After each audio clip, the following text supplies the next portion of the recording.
اگر کوئی اندھا ہے تو اس پر کوئی الزام نہیں ہے، کوئی تنگی نہیں ہے، وہ اگر نہیں گیا کوئی بات نہیں. ولا علی الاعرج حرج، نہ کوئی لنگڑا ہے تو اس کے لیے بھی نہیں ہے. ولا علی المریض حرج، اسی طریقے سے کوئی بیمار ہے تو اس پر بھی کوئی اس کی باس پرس نہیں ہے. ومن یطع اللہ ورسولہ یدخلہ جنات تجری من تحتہا الانہار، اور جو اللہ تعالیٰ اور اس کے رسول کی اطاعت کرے گا اللہ تعالیٰ اس کو داخل کرے گا ان باغات میں جن کے دامن میں ندیاں بہتی ہوں گی. ومن یتولی، اور جو کوئی پلٹ جائے، پیٹھ موڑ لے، یعذبہ عذابا علیما، اللہ تعالیٰ اسے عذاب علیم، دردناک عذاب دے گا. اب اس کے بعد یہ پہلے رکوع والا مضمون جو بیعت کا مضمون چل رہا تھا وہی بیعت کا مضمون اب آگے یہاں چل رہا ہے. یہ بیچ والا جو ہے دوسرے رکوع کا مضمون یہ اس کے بعد کا تھا، پہلے آ گیا.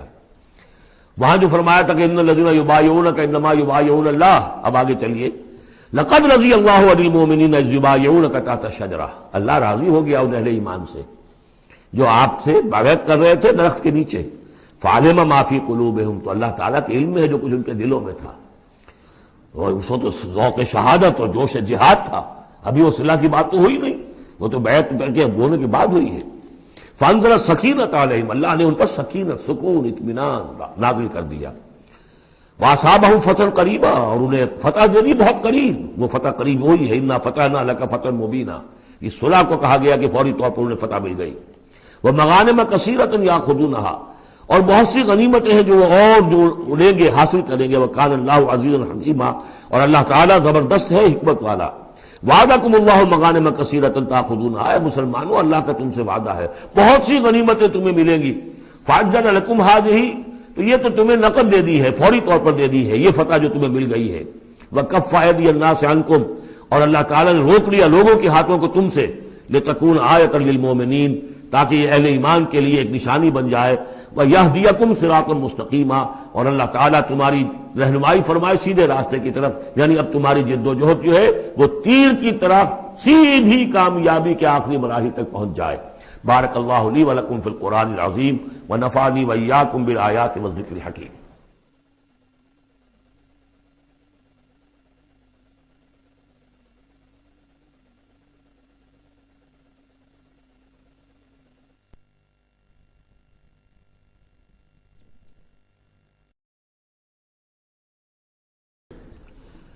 وعدکم اللہ مغانم کثیرۃ تاخذونہا،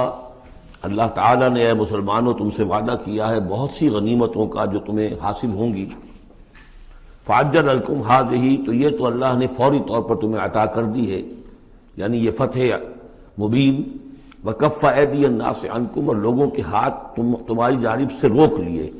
یعنی جنگ اگر ہوتی ظاہر بات ہے کہ قریش بھی پھر اگر اس میں اپنی قوت کا مظاہرہ کرتے تو کچھ نہ کچھ نقصان تو مسلمانوں کا بھی ہوتا. کف ایدی الناس عنکم، ان کے ہاتھ باندھ لیے اور روک لیے اللہ نے تم سے. وَلِتَكُونَ آیَةً لِّلْمُؤْمِنِينَ، اور تاکہ یہ اہل ایمان کے لیے ایک نشانی بن جائے. وَيَهْدِيَكُمْ صِرَاطًا مُسْتَقِيمًا، اور اللہ تعالیٰ اب تمہیں سیدھی راہ پر جو ہے گامزن کر دے. یعنی تمہاری جد و جہد کو، اجتماعی جو جد و جہد ہے تمہاری، اسے براہ راست تیر کی طرح سیدھا اب اس کے آخری ہدف اور منزل مقصود تک پہنچا دے. وَأُخْرَىٰ لَمْ تَقْدِرُوا عَلَيْهَا، اور کچھ اور بھی فتحیں ہیں جن کا ابھی تک تمہیں جس پر قدرت حاصل نہیں ہوئی ہے. قد احاط اللہ بہا، اللہ تعالیٰ ان کا بھی احاطہ کیے ہوئے ہے. یعنی یہ کہ اس کے فوراً بعد تمہیں ایک فتح ملے گی جو کہ خیبر کی ہوگی، کیونکہ یہ اس جو رکوع ہم نے دوسرا پڑھائے ہیں، تیسرا اس سے پہلے نازل ہوا ہے. اور یہ کہ پھر فتح مکہ ہونے والی ہے. اللہ تعالیٰ نے یہ تمام فتوحات جو اللہ کے تو علم میں ہے، اللہ کے نے ان کا احاطہ کیا ہوا ہے. وَقَالَ اللَّهُ عَلَىٰ كُلِّ شَيْءٍ قَدِيرٌ، اللہ ہر چیز پر قادر ہے. وَلَوْ قَاتَلَكُمُ الَّذِينَ كَفَرُوا لَوَلَّوُا الْأَدْبَارَ، اور اگر یہ کافر یعنی قریش مکہ تم سے جنگ کرتے تو لازماً پیٹ دکھا دیتے، پیٹ پھیر جاتے. ثُمَّ لَا يَجِدُونَ وَلِيًّا وَلَا نَصِيرًا، اور پھر نہ پاتے اپنے لیے کوئی حمایتی، کوئی مددگار. سنت اللہ التی قد خلت من قبل، یہ اللہ کی وہ سنت ہے، اس کا دستور ہے، اس کا قانون ہے کہ جو پہلے سے چلا آ رہا ہے. یعنی یہ کہ اللہ تعالیٰ اپنے رسولوں کی مدد کرتا ہے. تو اب رسول کے ساتھ اگر وہ جنگ پر آمادہ ہو گئے ہوتے تو یقیناً ان کو پیٹھ دکھانی پڑتی اور شکست ان کا مقدر بنتی. سنت اللہ التی قد خلت من قبل ولن تجد لسنت اللہ تبدیلا، اور نہیں پاؤ گے تم اللہ کی سنت اور اللہ کے دستور میں کوئی تبدیلی. وَهُوَ الَّذِي كَفَّ أَيْدِيَهُمْ عَنْكُمْ وَأَيْدِيَكُمْ عَنْهُمْ بِبَطْنِ مَكَّةَ، وہی ہے جس نے روک لیے ان کے ہاتھ تمہاری طرف بڑھنے سے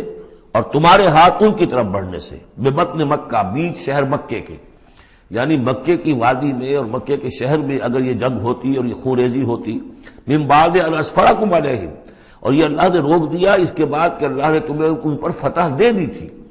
یعنی کہ واقعتاً دل میں قریش شکست کھا چکے تھے، وہ سمجھ گئے تھے کہ ہمارے لیے مقابلہ ممکن نہیں ہے، ورنہ وہ صلح کبھی نہ کرتے۔ ان کے لیے تو یہ چیز گویا کہ بڑی موت سے بھی بڑھ کر جو تھی، بھاری تھی، کہ مسلمان جو ہے ان کے ساتھ ہم صلح کریں، انہیں تسلیم کر لیں، اور پھر یہ بھی طے کریں کہ اگلے سال آپ آئیے اور ہم 3 دن کے لیے یہ پورا مکہ خالی کر دیں گے، آپ یہاں جس طرح چاہے عمرہ کریں۔ یہ شرط بھی اس میں شامل تھی اگلے سال، لیکن اس سال آپ کو جانا پڑے گا، ہماری ناک جو ہے اتنی نہ کٹے کہ اسی سال آپ عمرہ کر لیں، لیکن یہ ہے کہ بہرحال آئندہ آپ آئیں گے۔ تو اس کے بعد کہ اللہ نے تمہیں ان پر فتح دے دی تھی، وَكَانَ اللَّهُ بِمَا تَعْمَلُونَ بَصِيرًا، اور جو کچھ تم کر رہے ہو اللہ اسے دیکھ رہا ہے۔ هُمُ الَّذِينَ كَفَرُوا وَصَدُّوكُمْ عَنِ الْمَسْجِدِ الْحَرَامِ، وہی لوگ ہیں، یعنی ان کے جرائم کا تذکرہ ہو رہا ہے جنہوں نے کفر کیا تو اور تمہیں روکے رکھا مسجد حرام تک جانے سے، وَالْهَدْيَ مَعْكُوفًا أَن يَبْلُغَ مَحِلَّهُ، اور ہدی کے جو جانور لے کے گئے تھے مسلمان احرام کے ساتھ ساتھ، وہ ہدی کے جانور تھے کہ کعبے کے لیے نیاز کے یہ جانور ہیں، وہ رکے ہوئے تھے کہ وہ اپنی اصل جگہ پر یبلغ محلہ، کہ اس کا اصل مقام تو یہ تھا کہ کعبے جائیں، وہاں پر ان کا چڑھاوا چڑھایا جائے اور ان کی قربانی دی جائے، لیکن یہ کہ وہ رکے ہوئے تھے کہ وہاں تک نہیں پہنچ سکتے تھے۔ لیکن یہ اللہ نے کیوں ہاتھ روک لیے، ان کے ہاتھ تم سے، تمہارے ہاتھ ان سے کیوں روک لیے، جنگ کیوں نہیں ہونے دی، اس کی حکمت اب آ رہی ہے۔ وَلَوْلَا رِجَالٌ مُؤْمِنُونَ وَنِسَاءٌ مُؤْمِنَاتٌ، اگر نہ ہوتے مرد مومن اور عورتیں مومنات، لم تعلموہم، جنہیں تم نہیں جانتے تھے، ان تطؤوہم، اندیشہ تھا کہ تم انہیں بھی پیس ڈالتے، یعنی جب جنگ ہوتی ہے، بھٹی گرم ہو جاتی ہے، اس وقت تو تحقیق و تفتیش مشکل ہوتی ہے۔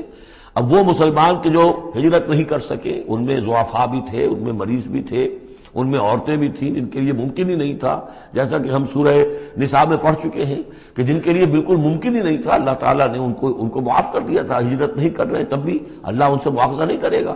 تو اب وہ لوگ بھی موجود تھے مکے کے اندر، اب اگر یہ چکی چلتی تو پھر تو یہ پیس ڈالتی ان کو بھی۔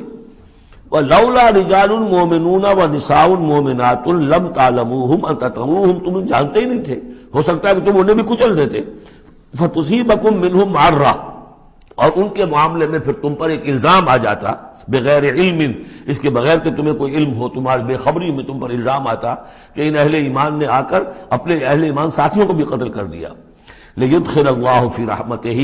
اللہ نے اسی لیے روک دیا اس جنگ کو اس وقت اور تمہیں فتح دے دی صلح کی شکل میں،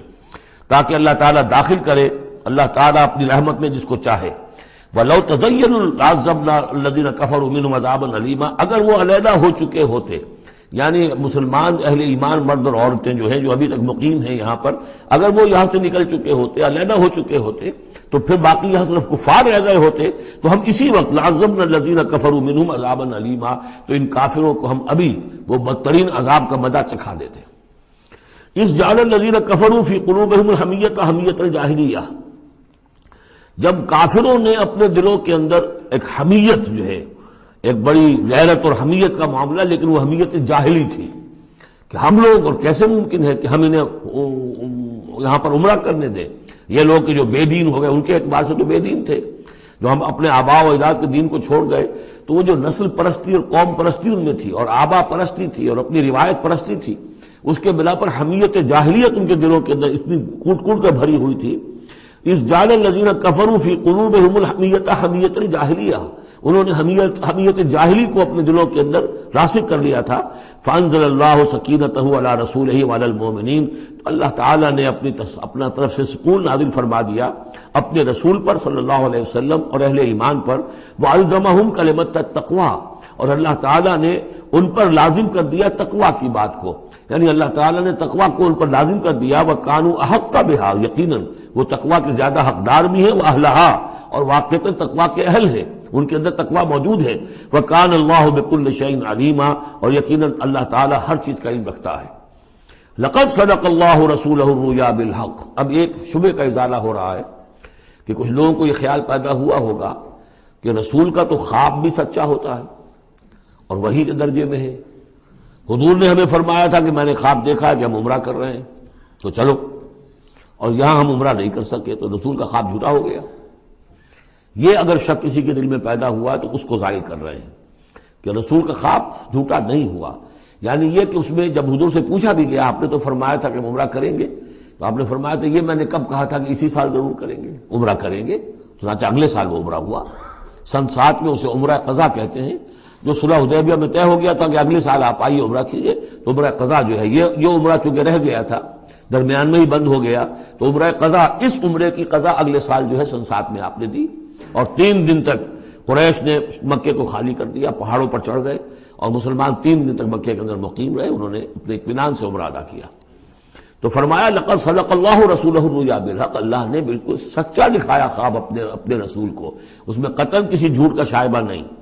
لتدخلن المسجد الحرام ان شاء اللہ آمنین محلقین رؤوسکم ومقصرین لا تخافون، تم اے مسلمانوں لازماً داخل ہوگے مسجد حرام میں انشاءاللہ پورے امن کے ساتھ، آمنین بے کھٹکے، محلقین رؤوسکم ومقصرین، اپنے سروں کو حلق بھی کراؤ گے اور قصر بھی کراؤ گے، سر منڈوا دینا احرام کھولتے ہوئے یہ گویا کہ حلق ہے، اور چھوٹے بال کر دینا یہ قصر ہے۔ تو محلقین رؤوسکم ومقصرین لا تخافون، اور تمہیں کوئی اندیشہ نہیں ہوگا، یعنی جو ہو گیا اگلے سال کہ بالکل مکہ خالی، کوئی اندیشہ نہیں، کوئی مٹ بھیڑ نہیں، کسی طرف سے کوئی تانا نہیں، کوئی بری بات بھی سننے میں نہیں آئی، اور وہ سب لوگ جو ہے وہ رہے اپنے پہاڑوں کے اوپر۔ فعلم ما لم تعلموا، تو اللہ جانتا ہے جو تم نہیں جانتے، فجعل من دون ذلك فتحا قریبا، تو اس کے بعد اللہ تعالی نے ایک بڑی فتح رکھی ہے قریب، یعنی یہ کہ اس کے فوراً بعد اس سے ورے، اس لیے کہ اس عمرہ قضا سے پہلے فتح خیبر ہوئی ہے، اور بہت جو مغانم کا تذکرہ ہو رہا ہے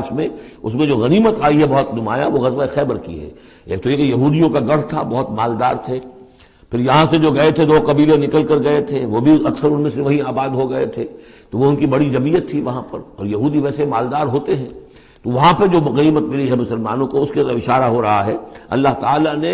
اس سے پہلے کہ تم عمرہ قضا ادا کرو اور جب تم داخل ہوگے مسجد حرام، اس سے پہلے جو ہے اللہ تعالیٰ تمہیں فتح دے گا، نصیب کرے گا۔ اب وہ آیت آ گئی، هو الذی ارسل رسولہ بالہدی ودین الحق لیظہرہ علی الدین کلہ، یعنی یہ جو سلسلہ اب جا رہا ہے صراط مستقیم، سیدھا راستہ کس منزل کی طرف جا رہا ہے؟ دنیا میں مسلمانوں تمہاری جد و جہد کی منزل کیا ہے؟ اللہ کے دین کا غلبہ، اس لیے کہ ہم نے اپنے رسول کو بھیجا ہی اس کام کے لیے۔ یہ سورہ توبہ میں آیت ہم پڑھ چکے ہیں، فرق صرف یہ ہے کہ وہاں پر تھا هو الذی ارسل رسولہ بالہدی ودین الحق لیظہرہ علی الدین کلہ ولو کرہ المشرکون، یہاں آخری حصہ ہے وکفی باللہ شہیدا، لیکن سورہ توبہ والی آیت جوں کی توں پھر سورہ صف میں آ جائے گی، وہ بھی اب زیادہ دور نہیں رہی ہے، وہ بھی ہم جلدی پڑھیں گے۔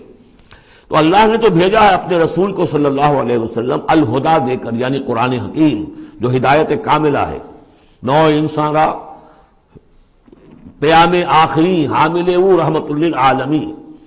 هو الذی ارسل رسولہ بالہدی ودین الحق، اور دین حق دے کر بھیجا ہے۔ یہ دین کی بات کیجئے، اب دیکھیے الدین، ان اقیم الدین، اللہ کے دین کو قائم کرو۔ ام لہم شرکاء شرعوا لہم من الدین ما لم یأذن بہ اللہ، کیا ان کے شریکوں نے بھی کوئی دین دیا ہے انہیں؟ اللہ نے انہیں دین حق دیا ہے، اور دین حق اس لیے دیا ہے کہ اسے غالب کرے کل کے پورے نظام زندگی کے اوپر، پورے نظام زندگی پر۔ وہی ہے جس نے بھیجا ہے اپنے رسول کو صلی اللہ علیہ وسلم بالہدا، ہدایت دے کر، قرآن دے کر، ودین الحق، اور سچا دین، حق دین، عادلانہ نظام زندگی دے کر، لیظہرہ علی الدین کلہ، تاکہ وہ غالب کرے اسے کل کے کل نظام زندگی پر، وکفی باللہ شہیدا، اور کافی ہے اللہ مدد کے لیے۔ عام طور پر ترجمہ یہاں پر گواہ کا کیا گیا ہے، آپ نے دیکھا ہوگا، لیکن یہاں اس لفظ شہید کا مطلب جو مدد کے ہے۔ اس کے لیے یہ کہ نوٹ کیجئے جو سورہ بقرہ کے 30 رکوع میں آیا تھا،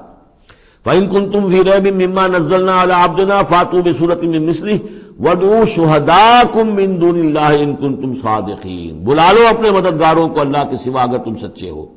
تو چونکہ اصل میں شہیدہ کے معنی تو ہے حاضر ہونا، شہیدہ یشہدو، کسی کی موجودگی اور حاضری، جو موجود ہوتا ہے وقوع پر وہی صحیح گواہی دینے کا اہل ہے، اس لیے اس کے معنی گواہی کے پیدا ہو گئے، اور جو موجود ہو وہی آپ کی مدد بھی کر سکتا ہے، اس لیے اس کے معنی مددگار کے بھی ہے۔ آپ کا کوئی دوست ہے، بڑا آپ کا بھائی خواہ ہے، لیکن جب آپ پر کوئی ستم ہو رہا تھا، ظلم ہو رہا تھا، زیادتی ہو رہی تھی، وہ موجود ہی نہیں تھا بیچارہ، وہ کیا کرے گا؟ آپ کی مدد نہیں کر سکتا۔ تو مددگار بھی مانی ہے لفظ شہید کے۔ وَكَفَى بِاللَّهِ شَهِيدًا، اللہ کافی ہے مددگار کی حیثیت سے۔ محمد الرسول اللہ والذین معہ، یہ وہ جماعت ہے جو اس بیعت کی بنیاد پر وجود میں آئی ہے۔ نوٹ کر لیجئے اس بات کو، یہ بیعت کے تذکرے کے ساتھ اب یہ آیت آ رہی ہے۔ محمد الرسول اللہ صلی اللہ علیہ وسلم ایک بیعت تو وہ لیتے تھے کہ جو کوئی ایمان لاتا تھا، ایمان کی بیعت، لیکن جو آپ نے اہل مکہ سے کبھی نہیں لی، بلکہ وہاں تو جس نے بھی کہہ دیا اشہد ان لا الہ الا اللہ واشہد ان محمد رسول اللہ، کوئی فارمل ڈیکلیریشن، کوئی اور اس کے لیے کوئی سمبولک کوئی اقدام نہیں تھا، الا یہ کہ کوئی باہر سے آتا تھا تو بیعت ہوتی تھی۔ اس کے بعد آپ نے بیعت مکے میں دو لی ہیں، بیعت عقبہ اولیٰ، بیعت عقبہ ثانیہ۔ اور بیعت عقبہ ثانیہ کی بیعت وہ ہے کہ جس سے اب وہ ایک جماعتی شکل بنی ہے، اس لیے کہ اس کے الفاظ کیا ہیں، متفق علیہ روایت ہے، یہ بخاری اور مسلم دونوں میں، راوی اس کے حضرت عبادہ بن صامت رضی اللہ تعالیٰ عنہ۔ وہ بیعت کیا تھی؟ بایعنا رسول اللہ صلی اللہ علیہ وسلم علی السمع والطاعۃ فی العسر والیسر والمنشط والمکرہ وعلی عثرۃ علینا وعلی لا ننازع الامر اہلہ وعلی ان نقول بالحق اینما کنا لا نخاف فی اللہ لومۃ لائم۔ ہم نے بیعت کی تھی اللہ کے رسول سے کہ آپ کا ہر حکم سنیں گے اور مانیں گے، اطاعت کریں گے، فی العسر والیسر، خواہ مشکل ہو اور خواہ آسانی ہو، والمنشط والمکرہ، خواہ ہماری طبیعت آمادہ ہو، خواہ ہمیں اپنی طبیعتوں پر جبر کرنا پڑے، وعلی عثرۃ علینا، خواہ ہم پر دوسروں کو ترجیح دی جائے، ہم کبھی نہیں کہیں گے کہ ہم آپ کے پرانے ساتھی ہیں، آپ نے بالکل ایک نووارد کو ہمارے اوپر امیر کیسے مقرر کر دیا، نہیں، اٹس یور پریروگیٹو، یہ آپ کا اختیار ہوگا، جس کو آپ چاہیں امیر بنائیں۔ وعلیٰ اللہ ننازع الامر اہلہ، جنہیں آپ والی امر بنا دیں گے، امیر بنا دیں گے، ان سے بھی ہم جھگڑیں گے نہیں، ان سے تعاون کریں گے، ان کی اطاعت کریں گے۔ جیسے کہ ایک اور حدیث میں حضور نے فرمایا، من اطاعنی فقد اطاع اللہ ومن عصانی فقد عصی اللہ، جس نے میری اطاعت کی اس نے اللہ کی اطاعت کی، اور جس نے میری نافرمانی کی اس نے اللہ کی نافرمانی کی۔ ومن اطاع امیری فقد اطاعنی، جس نے میرے مقرر کردہ امیر کی اطاعت کی اس نے میری اطاعت کی۔ ومن اطاع امیری فقد ومن عصی امیری فقد عصانی، جس نے میرے مقرر کردہ امیر کی نافرمانی کی اس نے میری نافرمانی کی۔ اب ظاہر بات ہے جب جماعتی زندگی ہوتی ہے تو ایک ہی امیر نہیں ہوتا، اب ایک فوج ہے، ایک سپہ سالار ہے، لیکن اور چھوٹے چھوٹے جو اس کے حصے ہیں، میمنہ پر کوئی اور ہے، میسرہ پر کوئی اور ہے، اب قلب پر کوئی اور ہے، چھوٹے چھوٹے کمانڈرز بھی تو ہیں، چھوٹی سی کمپنی ہے، پلاٹون ہے،